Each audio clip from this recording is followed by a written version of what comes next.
Hi, I'm Renée Walker, a mindset mentor, speaker, and lover of all things spiritual. I believe that at our core, we are all spiritually wired for love, peace, success, and abundance. Here on the podcast, we're diving into mindset, wellness, and business, but always through a spiritual lens. Let's just say we're going deep, but we're keeping it light. So let's elevate your life from the inside out, one conversation at a time. Welcome to Spiritually Wired. Welcome back to the Spiritually Wired podcast. My guest today is Andrea Mondoux, and Andrea is a life coach for female entrepreneurs, and she is also the author of Embody Bliss.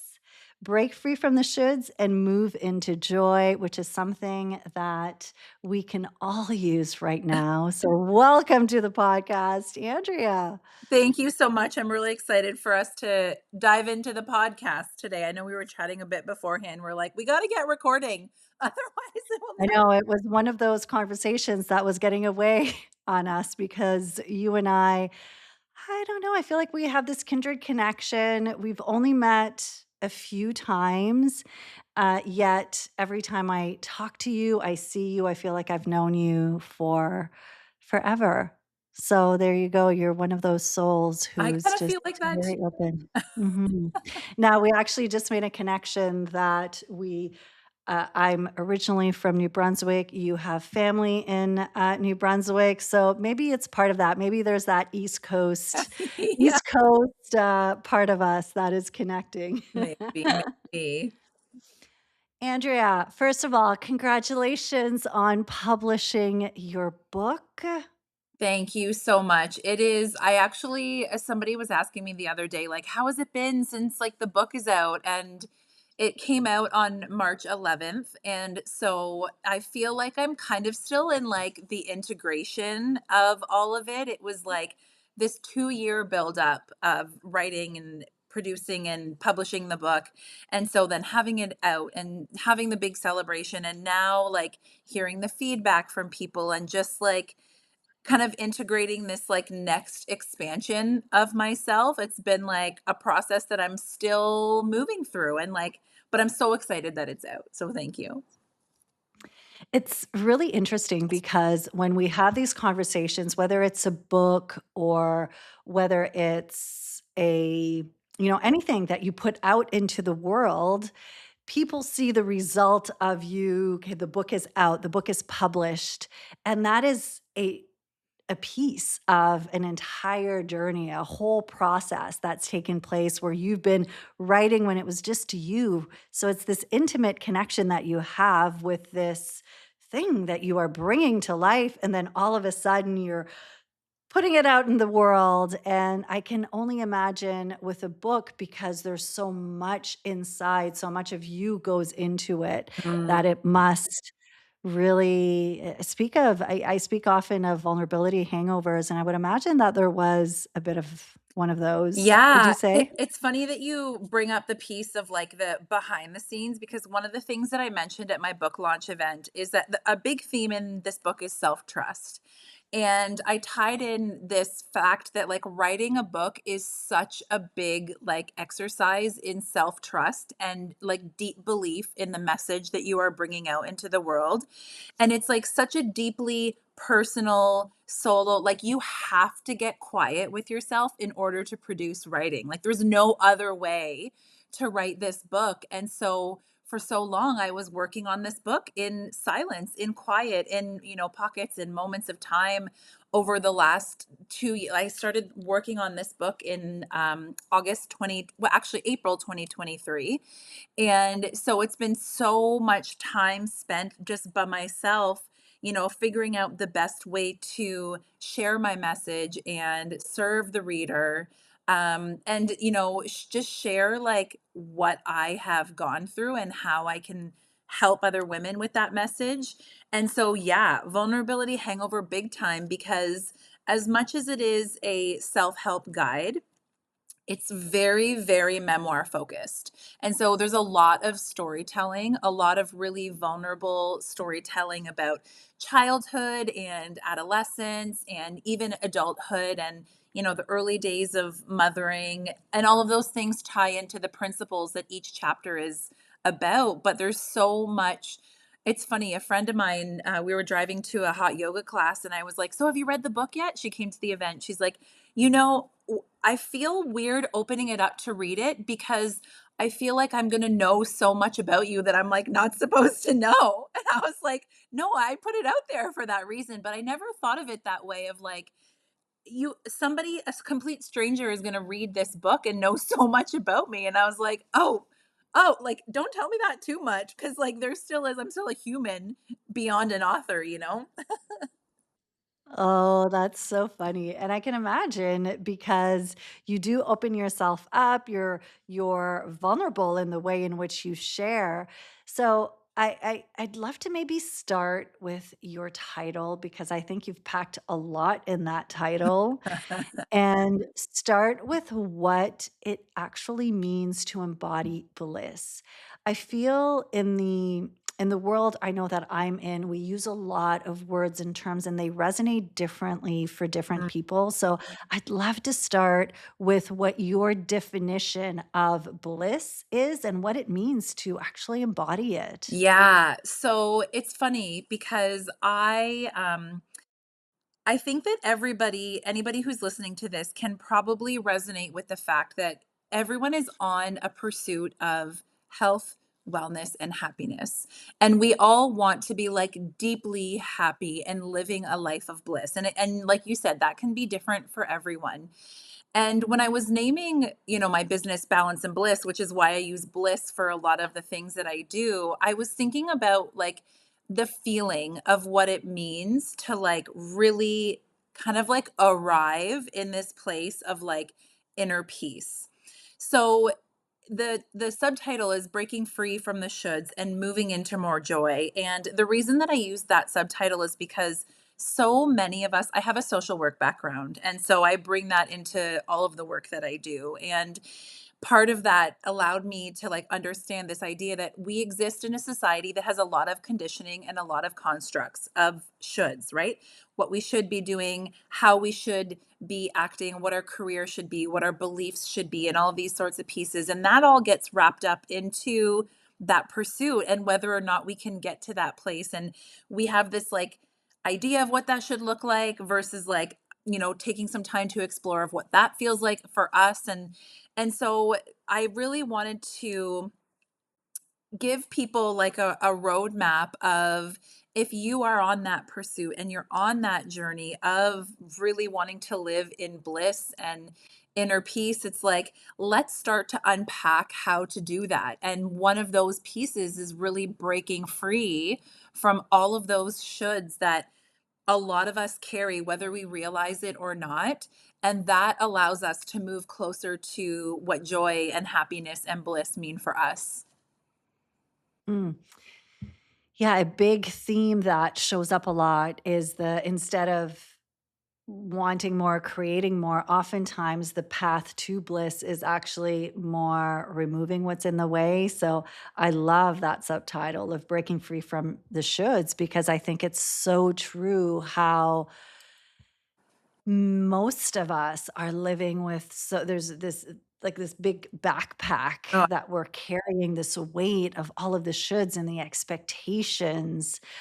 So what would you say someone who's listening and they're thinking, okay, yes, this is it. It is about breaking free from that. Where do you even start? Oh, that's such a good question because I have, anybody listening to this, it's like, even when you and I met, you met me as the Andrea who is at this stage, who has grown in this way and has this much awareness. But that wasn't always the case for me, right? And it's so like, even I started somewhere. And so when people are coming to me and asking me, like, how do I even, like, I want that. How do I even start that? I think that like kind of just understanding and being more aware is like the first piece, because a lot of us, I would imagine maybe not people listening to your podcast, but a lot of the world in general is living on autopilot and going through the motions and not really taking the time to like sit quiet with themselves, reflect, think about like their thoughts or the stories that they are carrying or the shoulds that they are living with. And the only way that you can create real change or get closer to that place that you want to be, to really start to shed those things that are not serving you away, is like understanding what are the things that are actually not working for you, like what feels good and what doesn't. And so one of the chapters in this book is called Start Carrying Your or Stop Carrying Their Stories and Start Carrying your Mhm. own.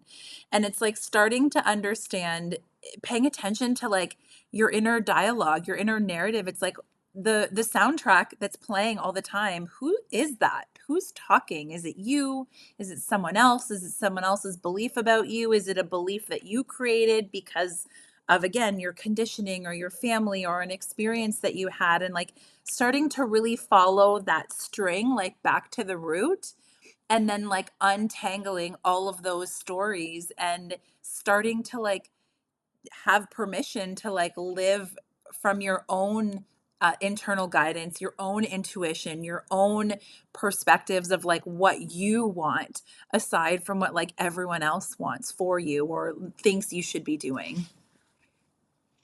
It really is a questioning of everything, Literally. right?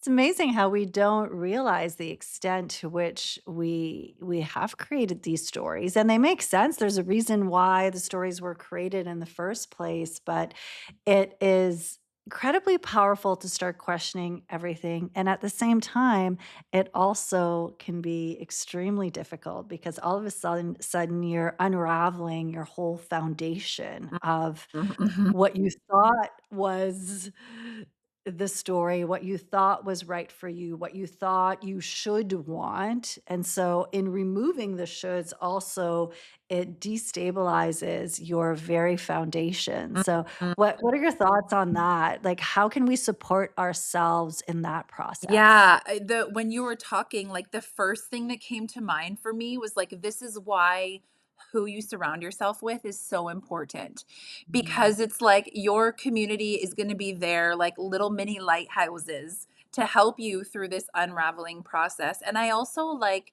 the containers that I work with women in are long for a reason, because it's like we can't just be like, "Okay, I know," and now just, like, unravel everything. Like, that really can shake the foundation, and I'm not suggesting that that's actually even the right way to go about, not right, but, like, the most, conducive to, like, your mental health way to, like, go about that process. But it's, like, starting small with the things that are, like, nudging you the most in terms of discomfort, talking to trusted people about that, working through those things a little bit, trying them out in your life, seeing how that feels, reading the books or listening to the podcasts in micro doses if you need to, in like small ways that feel good, and kind of just like, I mean, I guess it all boils down to just like your community and like your intuition and just listening to what feels good or if it feels like too much or not enough. I last summer I was really feeling um kind of just like lost. I had, gone through this big transformation of like self growth, coming out of my first maternity leave, starting my business, working on my business while simultaneously working on myself. And I had gotten to this place where I was like, okay, I feel like I've done all of the healing that I need to do. Foolish. And then I was kind of just like coasting and serving, and I was kind of feeling lost last summer. And I don't know, I just had this moment of like, I think I need to like tune back inward. It was shortly after actually I had my women's retreat in Punta Cana where I just was like feeling a little bit lost. So I tuned back into like, what do I need? I started like reading personal growth books again. I started like really diving into the podcasts again because I knew that that's like what I needed. So I've kind of like been on this ebb and flow of like, depending on where I'm at, I'm in or more out of like the deep growth journey. And that's okay. You have to honor like the season that you're in. That's so important. I love that you brought that up because, yeah, there are seasons where we are maybe feeling more expansive, wanting to do the things, publish the book and put yourself out there in big ways, but we're not meant to always be in those seasons either. So recognizing where you are and the community piece, I mean, it is everything. Mhm. Even though we don't need anyone else to do the work, the inner work is our own personal work, yet at the same time, having the community, surrounding yourself with other people who get it, who can support you, just helps so much in helping you feel safe and knowing that you've got a whole tribe of people with Yeah, you. and you feel held in a different kind of way, Mhm. and you also like, I love when, my friends ask me, like, questions about, like,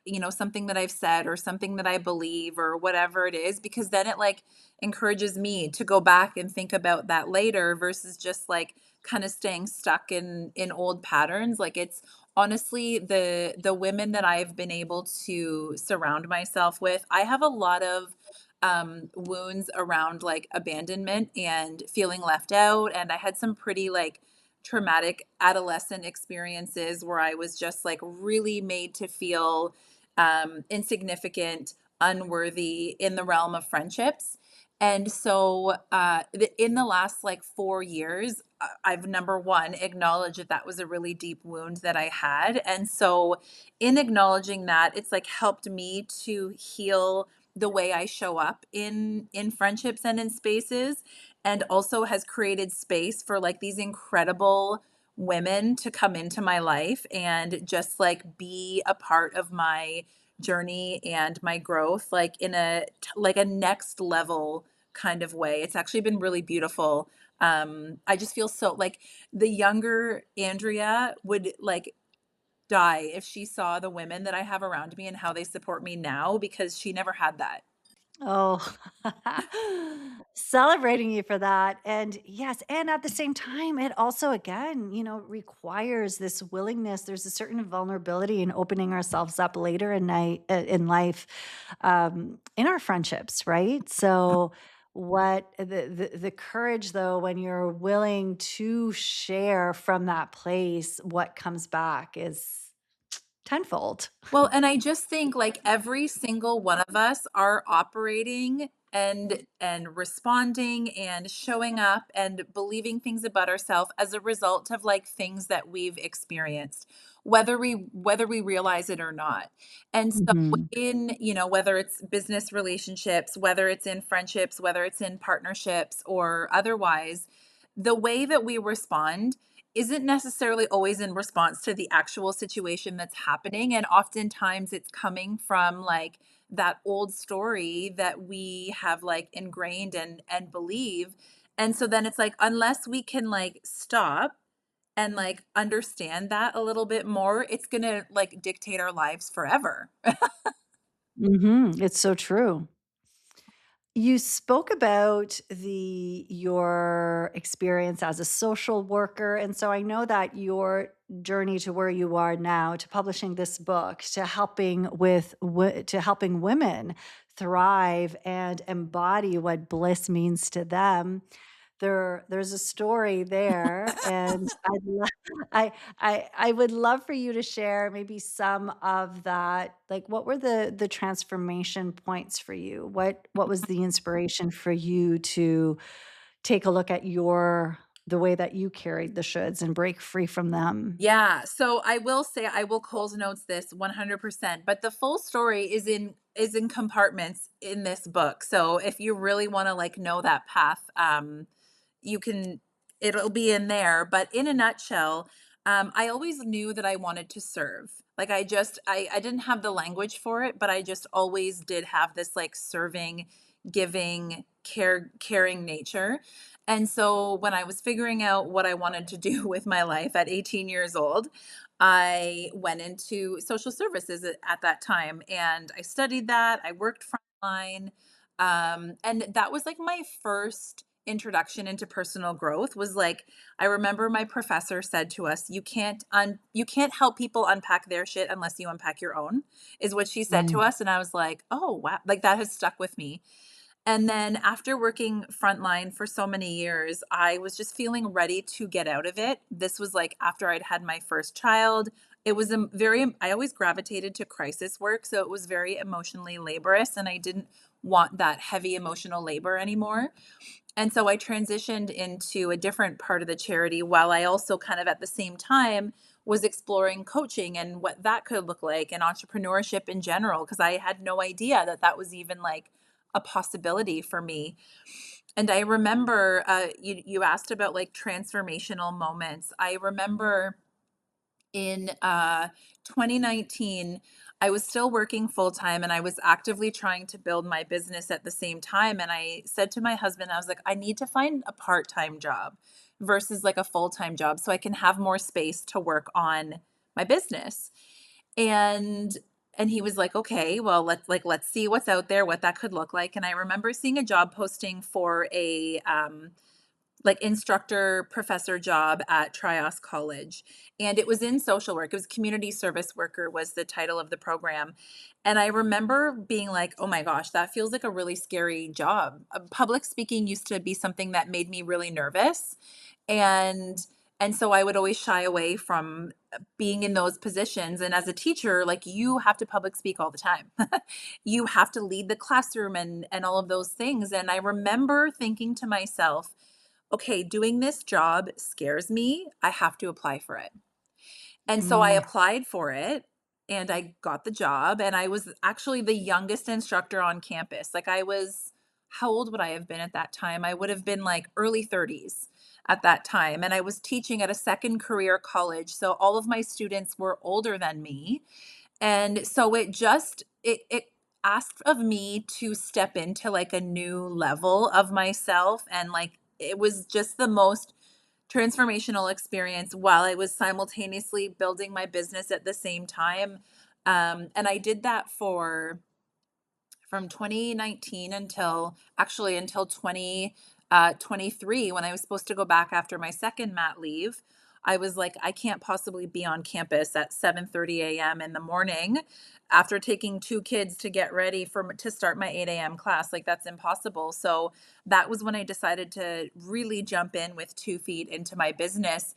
And so, I think about the stepping stones, again, condensed story, but all of the stepping stones along that way that have brought me to this place now where like I have the ability to serve women in such a evolved way because of my knowledge of like sociology and psychology, like all of those courses I taught.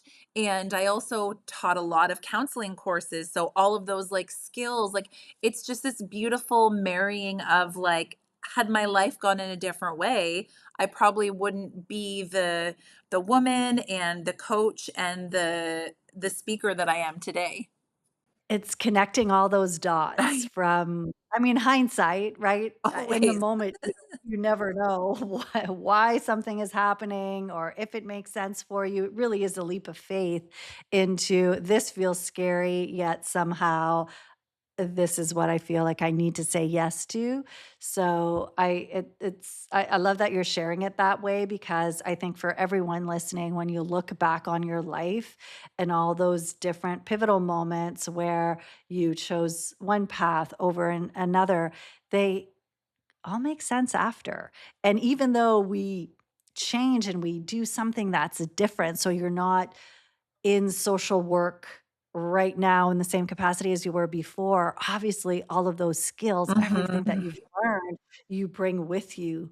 So it's pretty cool to look at it that Yeah, way. and, like, also, I think a lot of people are often waiting for, like, the confidence to do something or, like, I have to feel like I'm gonna do it well before I do it, like, especially, stepping outside of, like, your comfort zone, right? It's like, I only wanna do new scary things if I, like, feel like I'm gonna be good at it, but, like, you won't Mhm. actually become good at the thing without trying it, without, having hiccups, without some people will use the word failing. I think everything is like a lesson, but you don't unless you commit to something and you have the courage to do it. This is a method I actually talk about in my first book, which this is not my method. It's by someone by the name of Dan Sullivan, but it's like the 4 C's to confidence. It's like confidence comes last. Or sorry, pardon me, after you do all of the things, that's like when you build the confidence to do the next thing that you're wanting to do. And when you give yourself evidence, our brains are always looking for evidence of like our thoughts and our beliefs, right? And so it's like if you have a thought or a belief or a story or whatever it is that like doesn't serve you well, you have to give your brain evidence of a different belief or give your brain evidence of the fact that you can do that thing before that neural pathway can shift and change. 'Cause you're never ready. So, Never. you're right, like, you have to I know so many people who wait, as you said, for the confidence to come, when the confidence only comes with after the showing up not feeling confident Mhm. and being willing to do it that way. Well, and, like, So never also, like, it doesn't get easier, like, this book, okay, putting this book out into the world, it was like, even though I know all of these things that I just said to you, I still was, like, nervous putting this out for mhm. people to read. Are they gonna like it? Is it gonna be well received? Like, is it okay that I said, this story or that story or what, like, is it even really good? Like, there's still like that element of thought that happens because all of that self-talk is just a part of the natural human condition. But it's like deciding what we do with that thought that we are inherently gonna have. But it's like, what do we then choose after that? Do we choose to like do it Mhm. anyway? Do we choose to believe it or do we not? Or do we question it? Do we get curious about it? Like that is just a lifelong journey that everyone is going to be on. And I think it's really like, it's cool. It's exciting. It's scary. It's all of the things. Absolutely. And why these conversations are so powerful and important, and the community piece is so important, is to have these dialogues to realize because it's incredible how as humans we think we're alone having certain Mm. experiences. We think we're the only ones. And so that's where I found like the community piece helps when you can have those open and truthful conversations that someone like yourself, it's not your first book, you've published it before, it's still scary. You still have self-doubt. You still are question certain things. It's a part of being human and having a human brain. But as you said, are you giving that the power or are you choosing we get to choose Well, and that's what we do why with I our feel thoughts? like sharing stories is so important because it really does like we are human beings who are hardwired for connection. And though people may not go through the exact same things as we do, may not walk the exact same path, like the feelings are still there.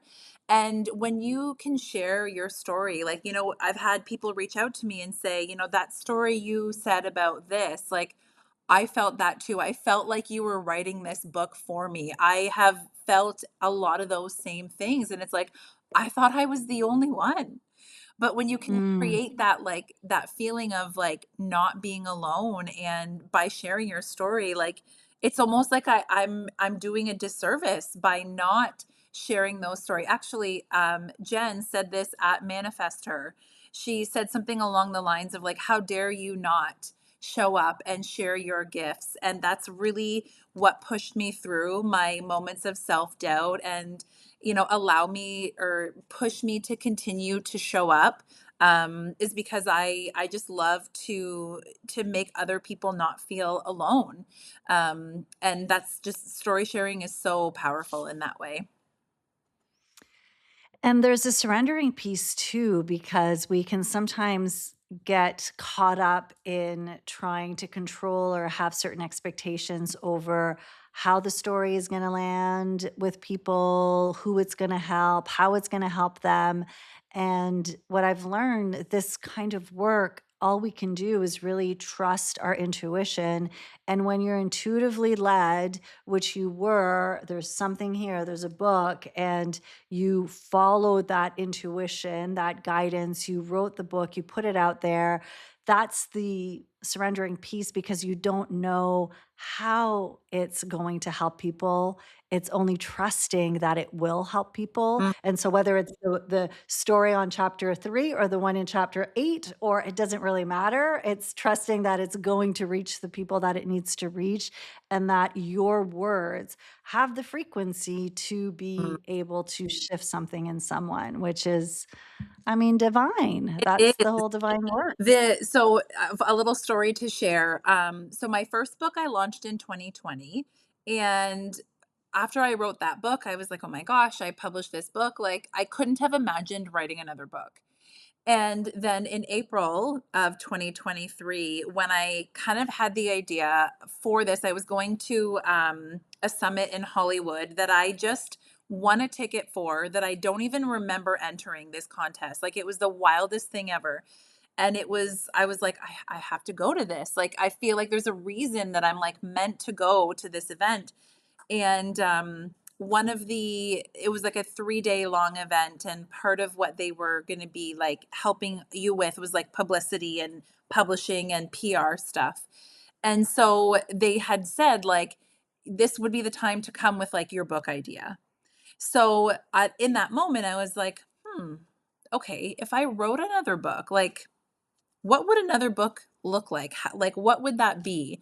And right away, for some reason, the title of Embody Bliss, like that was always the title right from the beginning. And then I kind of just left it at that. And then there were moments like over the next, I didn't actually start writing until August.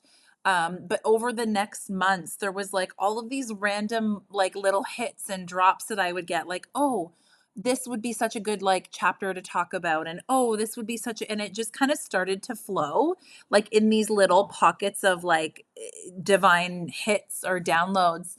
Um, and that's like how this second book came into fruition. Like there wasn't a lot of like force. It was just like it's just going to kind of come how it's meant to, and I just kind of like let it all of a sudden it was like 50,000 words. And I was like, "Oh my gosh, I just like wrote another book, you know?" And it was just really cool to kind of just like let that happen, plant the seed to the universe that I was like, "Okay, if I wrote another book, like what could that look like?" And then just let it flow. Mm. A big part of the intuition, so it sounds like your book was very much intuitively led and guided, but such a big piece of it is trust, and I know that that is something that you speak of, the self-trust. How do you help people build that self-trust? Oh my gosh. How could I put that into words? I think so for me, self-trust is like this inner knowing that I've got this, I can do this, and I'm going to take care of myself like no matter what happens. And so it's almost like this giving of permission to like try something and get it wrong, or like that you are no matter what going to figure something out, or that no matter what you're going to be okay. Like to me that's what self-trust is. And there's a variety of reasons that I can't really get into right now of like why we don't have self-trust, or why that muscle was never exercised. You know, maybe we grew up, I'm just going to give an example. Maybe we grew up and were never allowed to make decisions for ourselves. And so we were never given that like autonomy as a child. And so we didn't really learn to like trust ourselves and our body. We were always looking on the outside for like answers and what should I do and all that sort of stuff. And so in building this self-trust muscle, it's like allowing yourself to try something and fail, and know that you can like, you know, regulate yourself after that. Self-regulation is something that I've really been like again learning and understanding more about for myself over the last couple of years, like in a really deep way. And so it's just like knowing that inherent knowing of like I've got this, I'm gonna creating like it's almost like safety within yourself to like try scary things, and to know that you can still support yourself in that process. I really appreciate the way you make that distinction because sometimes we can see we can or we associate our self-trust with, okay, this is what I'm feeling that I need to do. This is what, I'm being called to do something. And sometimes it works and sometimes it doesn't work. Mm. And we can easily, if let's say, quote, it doesn't work. And I'm using this because you and I both know that nothing never doesn't work. Yeah. It always does in some way because the not working is actually what was meant for you. But let's put that to the side and just assume that from your perspective, it doesn't work. We can so easily start not trusting ourselves anymore, thinking, oh, but like I knew that I really felt it inside and I did it and it didn't work out. And then we see that as being a disconnect with our trust, while the way that you're positioning it is self trust. From the beginning, you're saying, hey, this may or may not work. No matter what, Mhm. I know I'm going to be okay. Yeah, and for the And there's record, a like, distinction, that there's a was difference. there is a difference, and, like, that wasn't something that was inherent within me initially, like, that is Mm. definitely something that I have been building, but I've realized, like, how freaking important it is in, like, everything that we do. Like, I remember so last year, my word for the year was heal. We had some really challenging stuff over the last couple of years with my husband losing his business, because of a gambling issue with his business partner. And it was just a really like horrifically hard year. We lost our dog, like all of these things. And so last year, my word for the year was heal.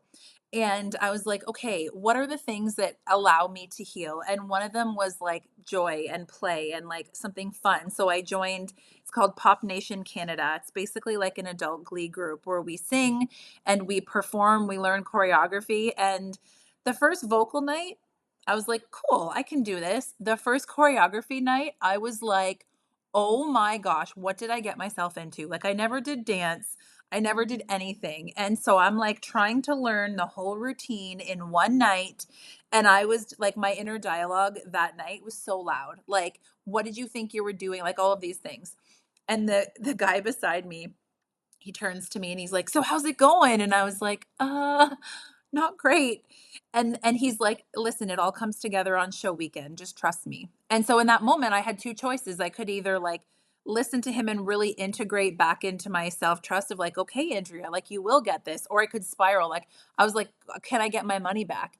And so throughout the next like 5 months of practicing, I just kept saying to myself, like, Andrea, you're going to get this. You're going to figure it out. You're going to do this. And every week I continue to show up and I practice, like I put in the reps, right? Because like you can't just like blindly be like, I want self trust and then do nothing.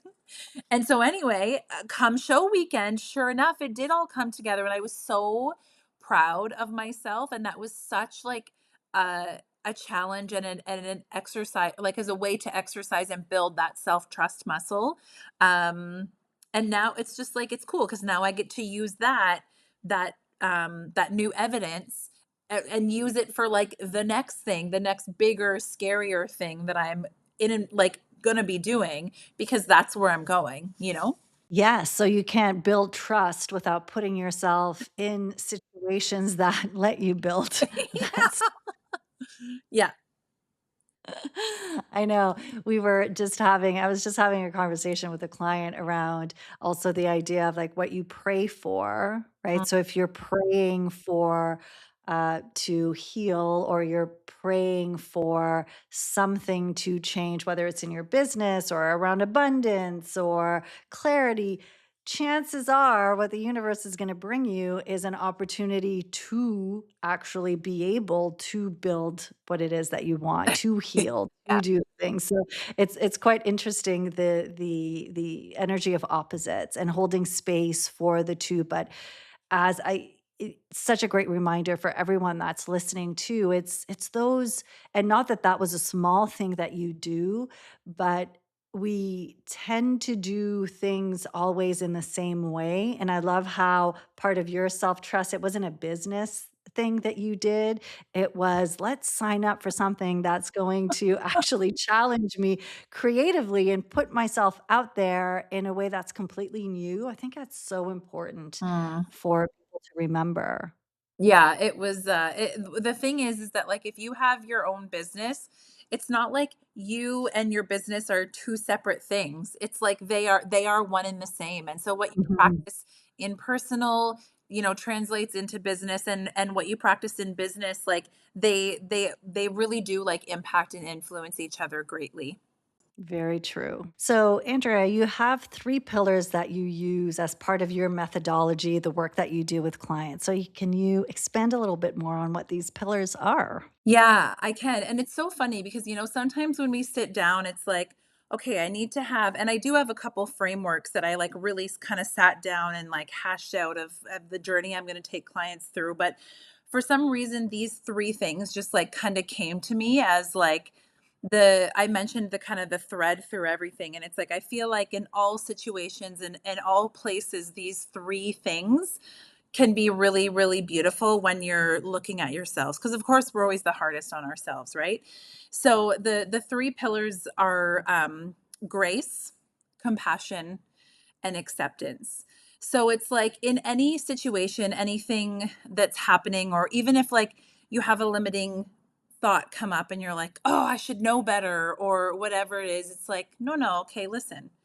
Maybe right now you're in a season where life is demanding more of you, and so you feel more stretched thin, or you didn't sleep last night because your toddler was awake and your brain isn't functioning the best that it could. It's like, just have a little bit of like, give yourself a little bit of grace, and offer yourself a little bit of compassion. We often are so quick to offer that to other people and less quick to offer compassion to ourselves for how we're showing up, or maybe we snap at somebody in an interaction, or we react instead of respond in a conversation, and it's like, oh, I shouldn't have done that. It's like, listen, just give yourself a little bit of compassion. And then the third piece is just kind of like acceptance of like, okay, it is what it is. This is where we are right now. And it's not in a acceptance of like relinquishing control of like, well, I'm not going to do anything. It is what it is, but more of like this is how things are right now.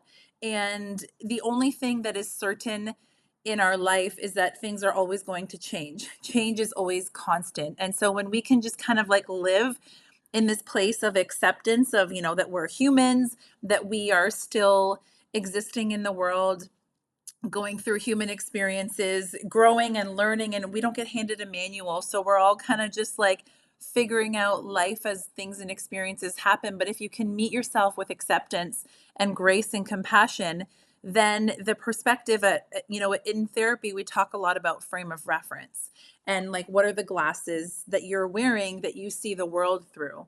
And if you can see yourself through the glasses of grace and compassion and acceptance, then moving through all of those pieces of your growth journey, of your business, of your relationship, friendship. I feel like we've talked about all of those things on this podcast. It's going to be a very different experience in all of those places than if you're approaching it with a place of resentment or fear, or, you can insert whatever word feels like it aligns for whoever's listening. I think it's such a great tool for everyone who's listening to remember when you find yourself in those moments.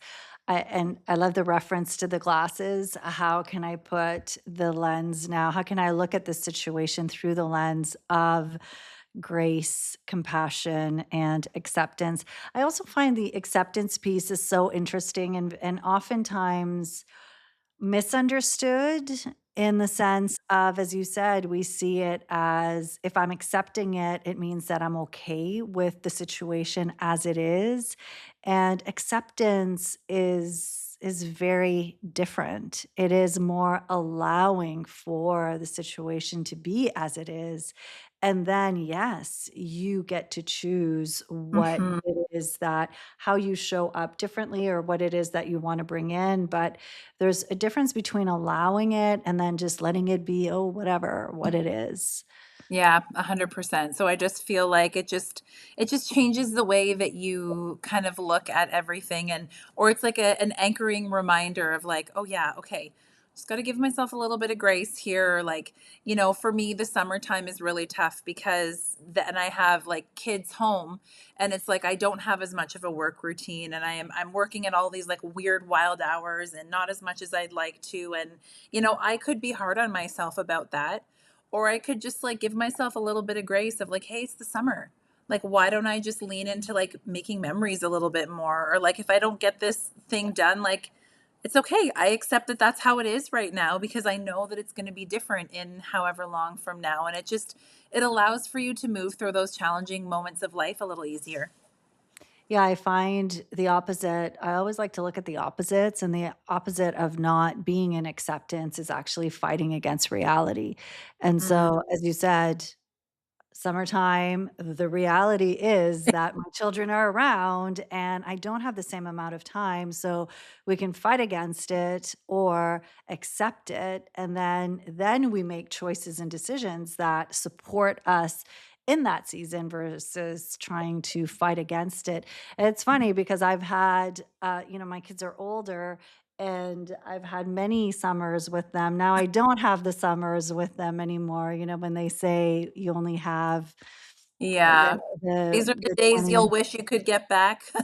Absolutely, and when I look back, so many of my summers I was fighting against. I remember I would always have these big plans for the summer of, okay, this summer, because we're home, I'm going to organize this. I had always these big goals. None of them ever happened.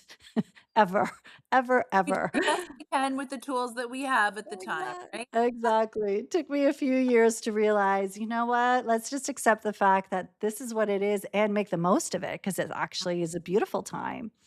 Yeah. So, before we wrap up our conversation, I did want to touch on one subject that I find is something that many people relate to, and it is people pleasing.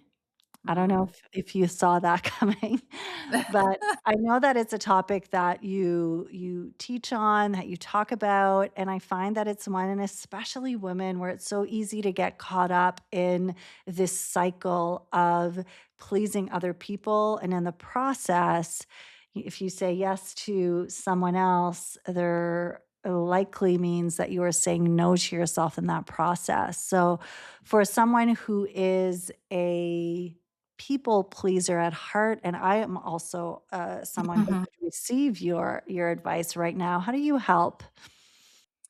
Well, so I actually don't really often use the word people pleasing, but Mm, I very much teach about like abandoning yourself and not abandoning yourself over others, which honestly is interchangeably the same thing. And if you are really committed to wanting to create change for yourself, or if that's something that you desire, then there is a process of unlearning and relearning how to really like put yourself first. And what does that mean? And what does that look like? And I think a lot of people, again, going back to what I said earlier about how we're all hardwired for belonging. And so I think a lot of us fear that if we say no to somebody, or if we don't do the thing that we said we were going to do, or insert whatever it is, we worry that we're going to be outcast, and we worry that people are going to be upset with us, and that that doesn't feel good, and people don't like to sit with those feelings of discomfort. um and so just understanding like what the motivation is behind like abandoning yourself, because you can either like put a band-aid over the thing, or you can figure out what's causing the thing underneath in the first place. And so if we can get to the root again, like this keeps coming up, is like following that thread back to like where it's coming from. It's like, what is it that you are trying to avoid by abandoning yourself? And then kind of like working through some of this is like brain work, right? Is it's like, okay, what would happen if you chose not to say yes to that thing? Or like, what would happen if you started to pull back from that relationship, or like whatever it is? Really thinking through like what you actually think would happen versus like what would actually happen. And for me, one of the things that I found really helpful in like, because I definitely identified with like abandoning myself for other people, because I had that like abandonment wound, and I was like, I don't want people to not like me. And I was always worried that people would not like me and that they would leave me. And so in an effort to like not make that happen, I would be putting myself out for everyone. Mhm.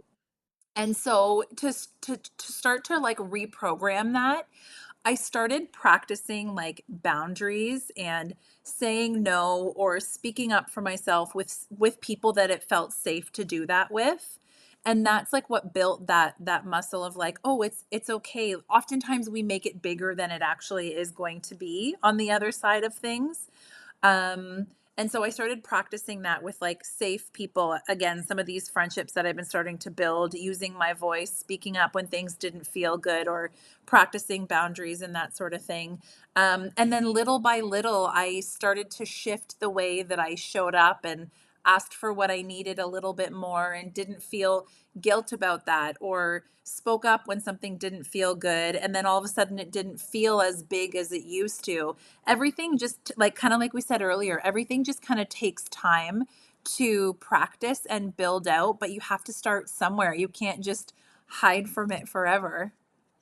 A great reframe, even to just instead of seeing it as I'm a people pleaser, that in this process, this decision that I'm making is abandoning myself, and reframing it that way, I think it gives you a different perspective, just like you said with the glasses, right? It's a different lens to look at it. So this Well, is it kind of like when you put a label on something, it almost feels like, oh, I like yeah. there's like a connotations, maybe not the right word, but there's like an association that happens with like that label versus just like, maybe I don't identify as a people pleaser, but gosh, there's places where I abandoned myself for sure. And so then it's Mhm. just like allows you to be more open to like that perspective a little bit. And I think sometimes in the labels, we get stuck in them too, in the story of them, of what it means.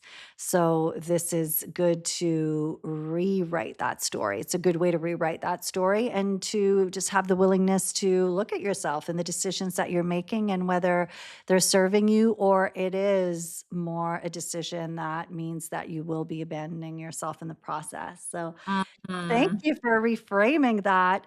Okay, you are on the Spiritually Wired podcast. So, what are some of your favorite spiritual practices? So I am a big lover of decks. So I have a lot of different oracle decks that it's like if I'm just looking for guidance or anything like that, I will draw on one of my many decks. I have selenite everywhere in my home, under all my kids' beds, under my bed. I love a good like Palo Santo on a full moon, cleansing the house.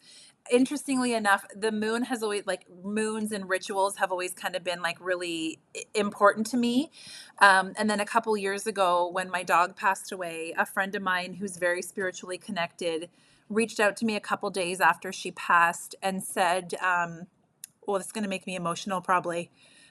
She said that, she just wants you to know that she's okay and that she was feeling really trapped in her body and you did the right thing for her and to look for her in the moon. And so Mm. now, like, whenever we see the moon in the sky, especially during the day, I'm like, why is the moon out during the middle of the day? It's like, oh no, there she is, like watching over us. And my youngest, especially, she will just shout at the top of her lungs when she sees the moon, and she'll be like, "Hi, Zero." Like just all of those. I know. And so all of those things, they just like they keep me grounded and they keep me connected to something bigger than me, because I think that that's really powerful when we are going through hard times, is like how can we anchor into something bigger than us, and use that to look for answers and just give us guidance. I love angel numbers, like all of it. Spirituality is my jam. I love it. Thank you. What a beautiful story to share as well. So, Andrea, for someone who is listening, who wants to be a part of your world, wants to learn more about you, what you do, what is the best place or where is the best place for them to reach you? I am on Instagram the most. That's where I hang out, and I am the balance bliss everywhere. So the.balance.bliss is like Instagram, website, and through my Instagram, you can get a link to purchase the book as well. The one last piece I'll say just about like, subconscious rewiring and just about like really leaning into this work in all of the different ways is one of the things I created with this book. I don't know about you, but when I read a book, I'm like, that was so good. And then I close it and then it's like, what did I just read again? And so I actually included audio integrations as part of the book experience. So when you purchase the book, you get a QR code that will take you to a website that has audio integrations for every chapter that you can listen to in your earbuds and just like be further in integration of all of the like there are some of them are affirmations, some of them are just like really encouragement based language of just helping to like rewire and integrate even more Oh, what a beautiful addition. So that QR code is in the book. in the book. So and if you wanna purchase the book, you can find the link on, your Instagram, you said at the link in bio, also on Amazon, it's Got it. available, so you can order it there. Well, this is a conversation that could keep going on. Thank you so much for being here, Andrea. I really appreciate it. I've really enjoyed our chat. Thank you for having me. Thank you, and thank you for listening. I want to remind you, as always, that you are spiritually wired for love, for inner peace, for abundance, and of course, for bliss. We'll see you Yeah. next week. Thank you for listening to Spiritually Wired. If you enjoyed this episode, be sure to follow and leave a review. It really makes a big difference for the podcast. And if you're ready to dive deeper and join a soul-led community, come be a part of the Spiritually Wired membership. With weekly live lessons and a rich library of recorded classes, it's designed to support you every step of the way on your spiritual journey. We currently have a special offer where you can receive your first month for half the price. You can find a link in the show notes or come check it out at reneewalkerwellness.com. Until next time, remember to take some deep breaths. Remember that you are spiritually wired.